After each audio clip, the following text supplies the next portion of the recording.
અને પરલોકમાં તમને સુખ અપાવે. અને મર્યા પછી તમારી હારે ધન નથી આવવાનું, પણ હારે ધર્મ આવશે. હા, તમે કાંઈ દાન પૂન કર્યું હશે, સમરણ કર્યું હશે, એ તમારી હારે આવશે. માટે ધન કરતા ધર્મ શ્રેષ્ઠ છે. અને જ્યારથી લોકો અર્થને પૈસાને મહત્વ આપવા લાગ્યા ત્યારથી જીવન બગડ્યા છે. હા, જીવન બગડ્યા છે. યાદ રાખજો બહેનો ભાઈઓ, દર્શન સંપત્તિની જેટલી જરૂર છે એના કરતા સારા સંસ્કારની વિશેષ જરૂર છે. હા, તમારા જીવનમાં ધર્મને પેલું સ્થાન આપજો અને કામને, અર્થને ગૌણ સ્થાન આપજો. જીવનમાં કામ અને અર્થ ગૌણ બને ને ત્યારે જ જીવનની અંદર દિવ્યતા આવે. એ વાસણ બગડશે ને તો એને ગમે એમ કરીને તમે ચોખ્ખું કરી શકશો, પણ પ્રજા બગડે ને એને ચોખ્ખી કરવી બહુ અઘરી છે. યાદ રાખજો. આમ દક્ષ પ્રજાપતિના યજ્ઞની કથા છે. હવે દક્ષ પ્રજાપતિ કર્મકાંડી પણ બ્રહ્મ તત્વને જાણતો નથી. દક્ષ શિવજીને જાણતો નથી. શિવજીને માટે ગમે તેમ બોલે, મારા શિવજીની નિંદા કરે. શિવ તમો ગુણી, શમશાનમાં રહેનાર શંકર ભગવાન તમો ગુણી નથી. ઓહો, શિવજી તો નિર્ગુણ બ્રહ્મ. એ ઘણા ભાગે મારા શિવજી મહારાજ સમાધિમાં હોય, સમાધિમાંથી જાગે ત્યારે રામ કથા, કૃષ્ણ કથા કરે. કથા પૂરી થાય કે સમાધિમાં બેસે, સમાધિને કથા, આ બે જ કામ મારો શિવ કરે. શિવ તમો ગુણી ન હોય તો સમાધિમાં રહી ન શકે. દક્ષ પ્રજાપતિનું અજ્ઞાન, દક્ષ શિવજીને તમોગુણી સમજે. એ ભાગવતમાં એક વાર નહીં અનેક વાર એવું વર્ણન કર્યું કે ભગવાન શિવ પરમાત્મા છે અને ત્રણેય ગુણથી પર, બ્રહ્મ સ્વરૂપ, આનંદમય શિવ સ્વરૂપને દક્ષ પ્રજાપતિ જાણતો નથી. ગમે તેમ બોલે, મોટો વિષ્ણુ યજ્ઞ કર્યો અને તે વિષ્ણુ યજ્ઞમાં ભગવાન શિવની પૂજા કરતો નથી. હરિ અને હરમાં જે ભેદ રાખે એ વ્યક્તિનું કોઈ દી કલ્યાણ નથી થતું. અને શિવજી માટે જે કુભાવ રાખે તે સ્ત્રી પુરુષ અતિ કામી થાય. હરિહર ધર્મની મૂર્તિ છે. અરે શિવના મહિમા કે શિવ તત્વનું વર્ણન કરતા વેદ પણ ઠાકી ગયા. પણ દક્ષ પ્રજાપતિએ શિવજી પ્રત્યે કુભાવ રાખ્યો, તેથી દક્ષ પ્રજાપતિનો ધર્મ પણ અધર્મ થયો. દક્ષનો યજ્ઞ એને મારનારો થયો. યાદ રાખજો બહેનો, એ પાપ પણ કોઈ વાર જો શુદ્ધ ભાવથી કરવામાં આવે ને તો એ પાપ અનરત નથી કરતું. મૈત્રી ઋષિ કહે, મનુ મહારાજને ત્યાં આકૃતિ, દેવહૂતિ અને પ્રસૂતિ નામની 3 કન્યા થઈ. આકૃતિનું લગ્ન રુચિ પ્રજાપતિ સાથે, દેવહૂતિનું લગ્ન કરદમ ઋષિ સાથે થયેલ. કરદમ ઋષિને 9 દીકરીઓ થયેલ, તે 9 ઋષિને પરણાવેલી. પ્રસૂતિનું લગ્ન દક્ષ પ્રજાપતિ સાથે થયેલ. મનુ મહારાજે પોતાની 3જી દીકરી પ્રસૂતિ દક્ષ પ્રજાપતિને પરણાવેલી. હવે દક્ષ પ્રજાપતિને 16 દીકરીઓ થયેલ.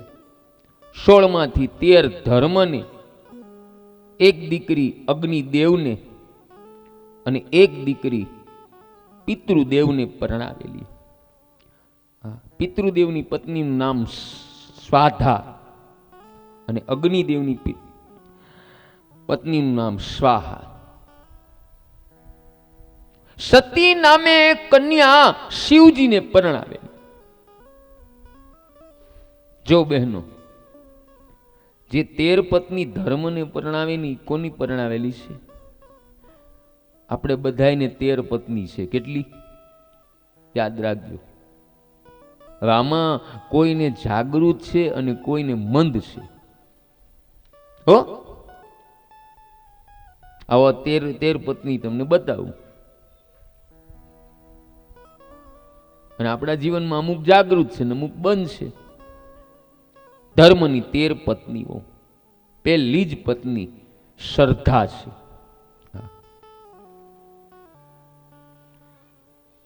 અને બીજી દયા. જો તમે મંદિરે જાઓ અને ભગવાન પ્રત્યે શ્રદ્ધા આવે ને એટલે એની વાહો વાય બહેનો ભાઈઓ દયા આવે કે ન આવે. ત્રીજી મૈત્રી. જો તમને દયા આવે ને એટલે બધા અરે તમારી હારી મિત્રતા થાય. અને ચોથી શાંતિ. જો બધા અરે મિત્રતા થાય ને તો તમે જ્યાં જાઓ ત્યાં તમને શાંતિ શાંતિ શાંતિ મળે. અને પાંચમી તુષ્ટિ. તુષ્ટિનો અર્થ એ ગમે ની યારે સંબંધ બાંધો ને તોડવા હાટું ન બાંધતા હો, એક હરખો સંબંધ રાખો. છઠ્ઠી પુષ્ટિ. એનો અર્થ એ સંબંધ મજબૂત બાંધો, મજબૂત બાંધો. સાતમી ક્રિયા. જેની હારે તમે સંબંધ બાંધ્યો હોય એની હારે શુદ્ધ કર્મ કરો, એ ભક્તિમય એની હારે વ્યવહાર કરો. ક્યારેય સંબંધ ન તૂટે. આઠમી ઉત્તરતી. એનો અર્થ એ આપણા વિચારો હંમેશા ઊંચા હોવા જોઈએ. નકારક વિચારો ન કરો, સકારક વિચાર કરો. હંમેશા બીજા પ્રત્યે સારા વિચાર રાખો. નવમી બુદ્ધિ. જો બધા પ્રત્યે સારા વિચાર રાખશો ને તો આપણી બુદ્ધિ શુદ્ધ થાય. હો. 11મી મેઘા. ઈ પણ બુદ્ધિ થાય. બુદ્ધિ અલગ અલગ હોય બધાની. હો. ઘણાની બુદ્ધિ એવી હોય એ બુદ્ધિથી વિચાર કરે કે આણે મારો તિરસ્કાર કર્યો છે, આ મને ગમતી નથી, હું એને નથી ગમતો. આવું અંદરથી વિચારતા હોય. 11મી તિતિક્ષા. ઈ પણ બુદ્ધિ. ઘણા લોકો અંદરથી તિરસ્કાર જ કરતા હોય. હા, ક્યાં મને નથી ગમતી, આ જાવ દો અને જાવ દો, વ્યતિ કરી દેવી છે અંદરથી એમ. અને 12મી હીન. ઈ પણ બુદ્ધિ છે. બુદ્ધિ અનેક પ્રકારની હોય. એનો અર્થ તમે કરી લેજો. બધું મારી ઉપર ન હોય. કઈ માગેલ બળદ હોય ને થોડોક પોરો દેવાય. ઘણા લાંબા જેવા હોય ને એને એમ છે કે પાછો ક્યાં હાથમાં આવવાનું, જ્યાં સુધી હકાય ત્યાં સુધી હાકી લ્યો. એ કે આખું ખેતર ખેડી જ નાખો. આ ખેતર જ છે ને, એ કે હાકી જ લ્યો તમતા. અને 13મી બહેનો ભાઈઓ મૂર્તિ પણ થાય ના, 13મી લજ્જા થાય. હા, આપણે પેલા બહેનો ભાઈઓ સૂર્યનારાયણની લાજ કઢાતી. હા, એ મોસાળ પક્ષની લાજ કઢાતી. મામા આવ્યા હોય ને તો એની લાજ કઢાતી. હવે તો ક્યાંથી કેવો બધો સમય આવી ગયો કોને ખબર. કાંઈ વાંધો લાજ ન કાઢો તો હાલશે, પણ જે પરિવારમાં આપણે જન્મ લીધો હોય ને એ પરિવારની લાજ વધે કેમ ને એ આપણે જોવાનું છે. હો, અત્યારે એક પુત્ર વધુ પરણીને આવી, આખો પરિવાર આમ ઘરમાં બેઠો, બધા સોફા ઉપર બેઠા, સાસુમાં સસરા બધા. અરે સાસુમાએ પૂછ્યું, હે બેટા હું તારે શું થાવ? કે સાસુ. મારી બાજુમાં બેઠા કે સસરા, એની બાજુમાં કે જેઠ. કે તારે કોઈ લાજ નથી કાઢવાની? કે હું 15 દી તપાસ કરું કે કે લાજ કાઢ્યા લાયક શો ન કરી કે તમારો દીકરો એ 15 દી પછી મારો ભાઈ. બોલ અવાજ છે ગણાય. માટે આને જો લાજ કાઢી કહેવાય, એના કુળની આબરૂ કાઢી કહેવાય. અને 13મી મૂર્તિ પણ છે. યાદ રાખજો બહેનો ભાઈઓ, પેલી શ્રદ્ધા આવી. એ મૂર્તિ બાલકૃષ્ણની ઘરમાં રાખશો એટલે તમને શ્રદ્ધા આવશે. અને આ 13 ગુણોને આપણા જીવનમાં ઉતારો તો ધર્મ જરૂર ફાયદાદાયક નીકળે, તો ફાયદો થાય. આ 13 પત્નીને જાગૃત કરો અને રોજ જાગૃત રાખો.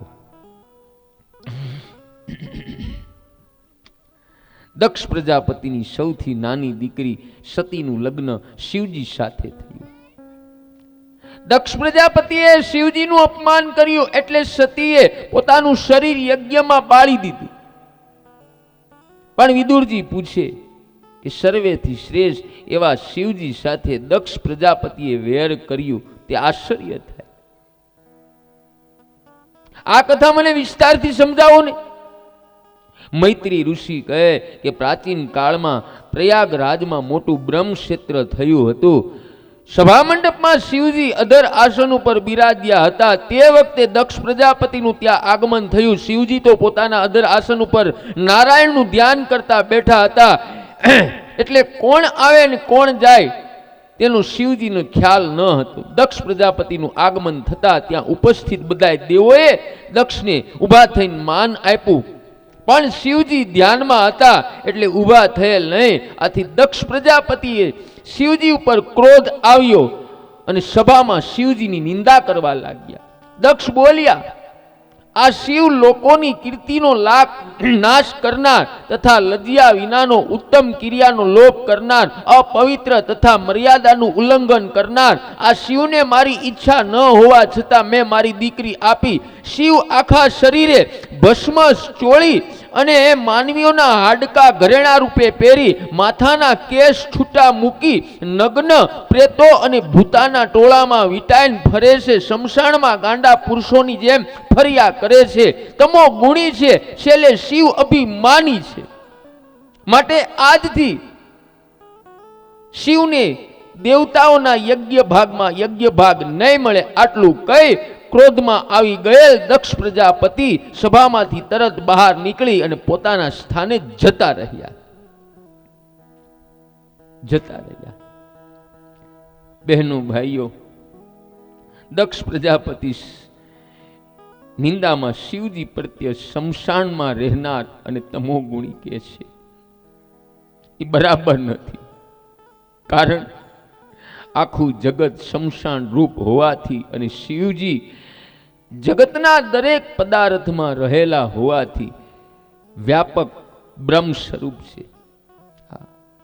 જગતની પ્રત્યેક વસ્તુમાં શિવ તત્વ છે. ખરેખર શિવજી તમોગુણી નથી.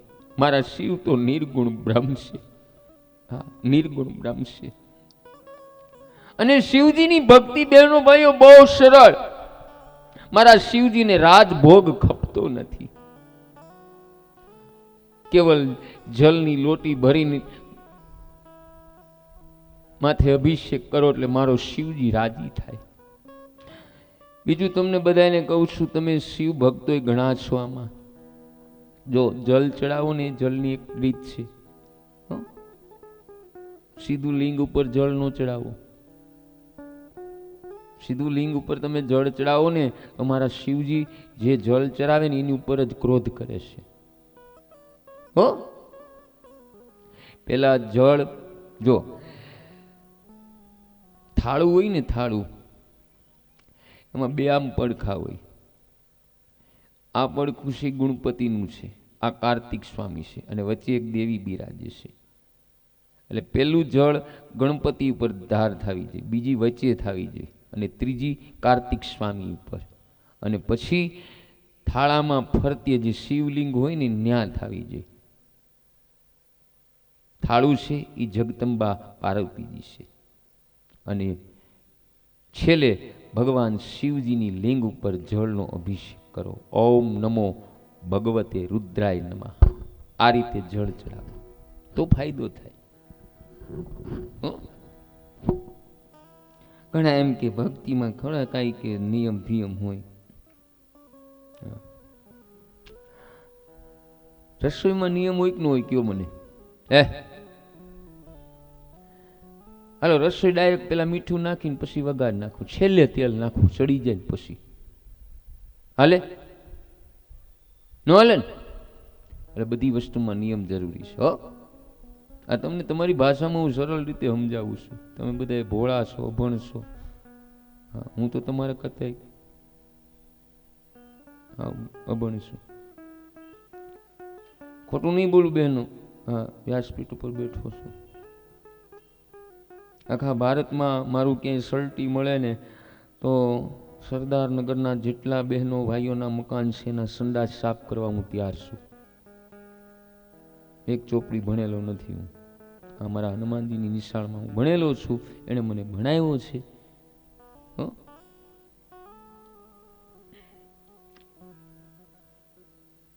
કલ વધારે એ વૈષ્ણવ નહીં. એટલે શિવજી એક શબ્દ પણ સભામાં બોલ્યા નથી. સભામાં નંદેશ્વર હાજર, એમનાથી આ સહન થયું નહીં. નંદેશ્વરે દક્ષને 3 શ્રાપ આપ્યા કે જે મુખથી તે શિવની નિંદા કરી તે તારું મુખ તૂટી પડશે. તને બકરાનું માથું ચોટાડવામાં આવશે. તને કોઈ દિવસ બ્રહ્મ વિદ્યા પ્રાપ્ત નહીં થાય. હવે શિવજીને લાગે કે હું નહીં બોલું તો નંદેશ્વર બીજા દેવોને પણ શ્રાપ આપશે. આથી શિવજી એમને શાંત કરે અને પછી શિવજી કૈલાશ ફરે. હવે શિવજીએ મનમાં કાંઈ રાખ્યું નહીં, ઉપરાંત સતીને કાંઈ કહેલું નહીં. અને વૈષ્ણવ હોય ને મનમાં કાંઈ રાખે નહીં, એ યાદ રાખજો. હો, અને બધાય બહેનોને કહું છું કે સર્વપ્રથમ આ ધરતી ઉપર વૈષ્ણવ ધર્મની સ્થાપના કરી ને તો એ મારો પીપળેશ્વર મહાદેવ ભગવાન શિવે કરેલી. મોટામાં મોટો વૈષ્ણવ મારો શિવ છે.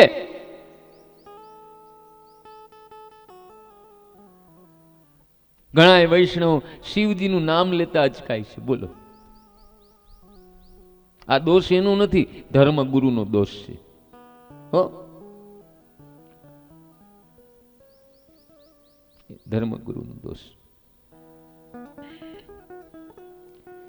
મેં હવારે નું કીધું કે એને ડર લાગે કે સાચું કોઈ કહી દે તો અમારી દુકાન બંધ થઈ જાય. હું ટાઈમ થયો ભાઈઓ?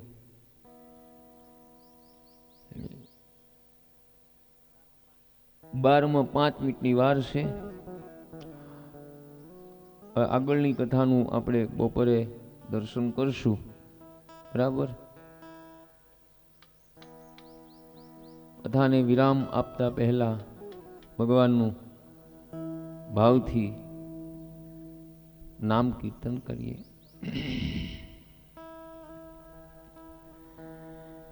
છિતરાઈ ગયું ભોણું, છિતરાઈ ગયું રે, બાંગના નશામાં ભોળું છિતરાઈ ગયું.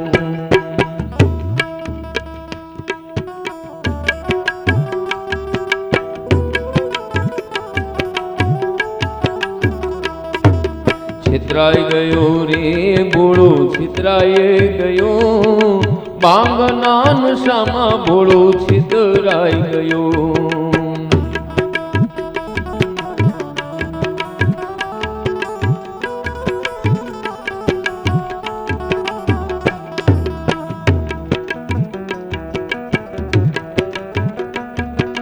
વૈકુંઠ હતું તે વિષ્ણુજીએ લીધું, બ્રહ્માંડ હતું તે બ્રહ્માજીએ લીધું, બ્રહ્માજીએ લીધું. કૈલાસ હતું કૈલાસ હતું તે શિવજીએ લીધું, ભાંગના નશામાં ભોળો છેતરાઈ ગયો, ભાંગના નશામાં ભોળો છેતરાઈ ગયો, છેતરાઈ ગયો ભોળો છેતરાઈ ગયો, ભાંગના નશામાં ભોળો છેતરાઈ ગયો, હે ભાંગના નશામાં ભોળો છેતરાઈ ગયો.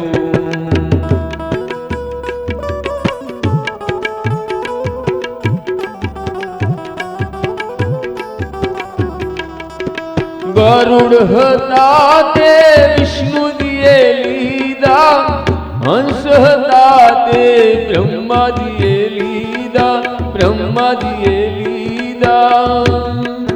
રખડતો એ રખડતો નંદી તમને દીધો, ભાંગના નશામાં ભોળો છેતરાઈ ગયો, છેતરાઈ ગયો ભોળો છેતરાઈ ગયો, ભાંગના નશામાં ભોળો છેતરાઈ ગયો.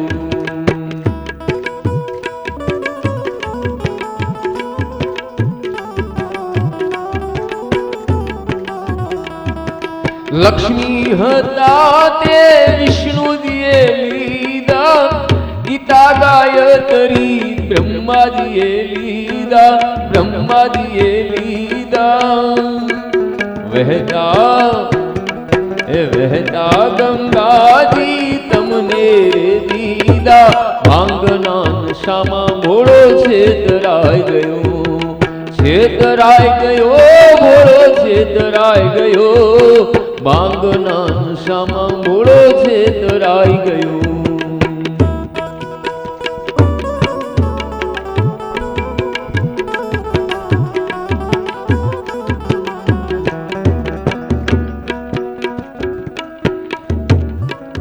કેસર કસ્તુરી વિષ્ણુજીએ લીધા, કંકુ ચંદન બ્રહ્માજીએ લીધા, બ્રહ્માજીએ લીધા.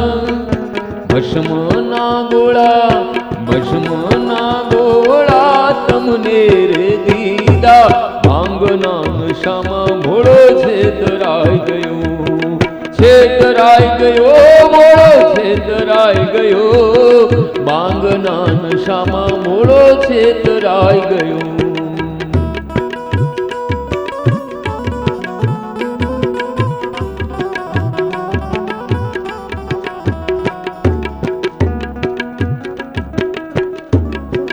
મોરલી હતી તે વિષ્ણુજીએ લીધી,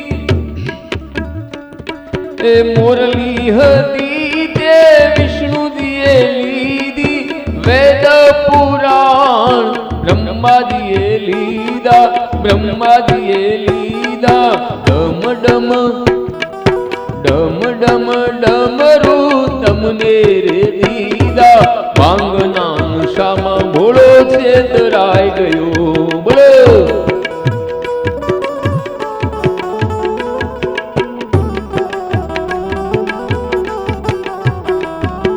તુલસીની માળા વિષ્ણુજીએ લીધી, ફૂલડાની માળા બ્રહ્માજીએ લીધી, બ્રહ્માજીએ લીધી. રુદ્રાશ્રી એ રુદ્રાશ્રી માળા તમને દીધી, ભાંગના નશામાં ભોળો છેતરાઈ ગયો, છેતરાઈ ગયો ભોળો છેતરાઈ ગયો, ભાંગના નશામાં ભોળો છેતરાઈ ગયો.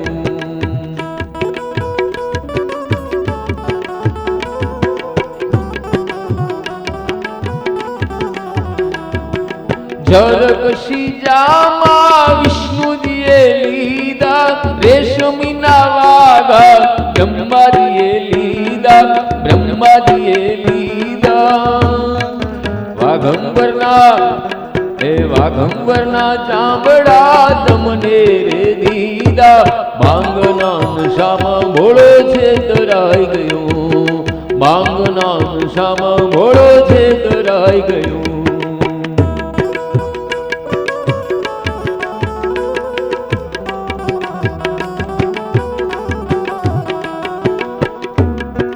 માખણ મિશ્રી વિષ્ણુજીએ લીધા, પાંચ પકવાન બ્રહ્માજીએ લીધા,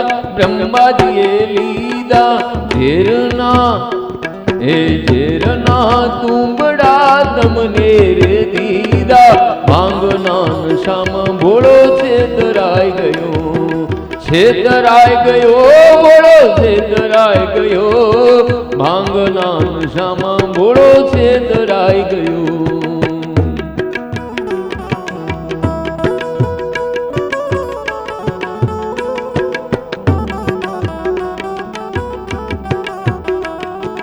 નારદ જેવા સાથી વિષ્ણુજીએ લીધા, ઇન્દ્ર જેવા સાથી બ્રહ્માજીએ લીધા, ભૂત પિશાચ તમને રે દીધા, ભાંગના નશામાં ભોળો છેતરાઈ ગયો, ભાંગના નશામાં ભોળો છેતરાઈ ગયો.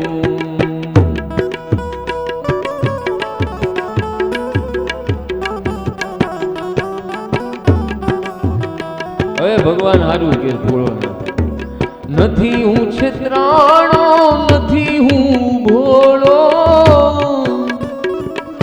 નથી, હું છેતરાણો નથી, હું ભોળો, મોટા રે મનનો હું રે કહેવાણો,